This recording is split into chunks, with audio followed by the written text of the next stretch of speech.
কর্মখালি আছে দেখেই ঢুকে পড়লাম কদমতলীর এই কারখানাটাতে। কি কাজ করে তারা?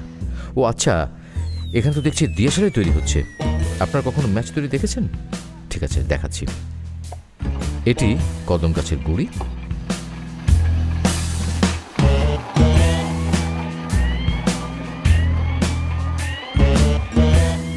গুড়িটিকে এভাবে পাতলা করে কেটে ম্যাচের কাঠি বানানো হয় এইভাবে।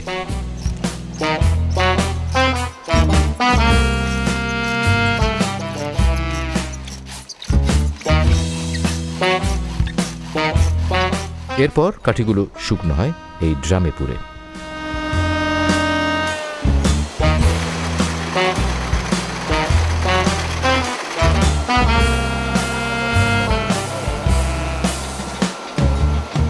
শুকনো কাঠিগুলোকে মেশিনে চিমটি দিয়ে ধরে এভাবেই বারুদ লাগানো হয়।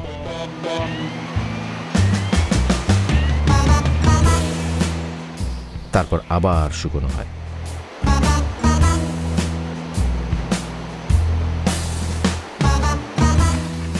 এখানে ম্যাচ বক্সের খোল তৈরির আয়োজন চলছে।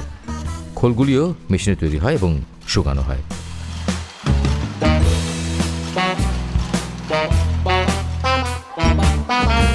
আর এখানে চলছে ম্যাচ বাক্সে কাঠি ভরার পাল্লাপাল্লি।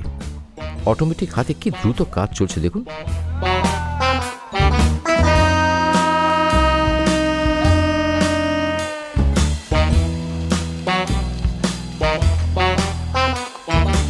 খুলনার এই কারখানাটির নাম দাদা ম্যাচ ফ্যাক্টরি। 1953 সালে যাত্রা শুরু করা এই কারখানাটি এখনও ম্যাচ বানিয়ে যাচ্ছে ঢাকা ম্যাচ ফ্যাক্টরি নামে। ম্যাচ তৈরিতে দরকার হয় নরম কাঠের, মানে কেলি কদম ও গেওয়া গাছ। এই ফ্যাক্টরির অন্যতম কাঁচামাল, যা আসে সুন্দরবন থেকে। দেখলেন তো ম্যাচ কিভাবে তৈরি হয়। সংসারে কাজে লাগে 1 টাকায় এই একটি জিনিস। তবে সংসারে আগুন লাগাতে কিন্তু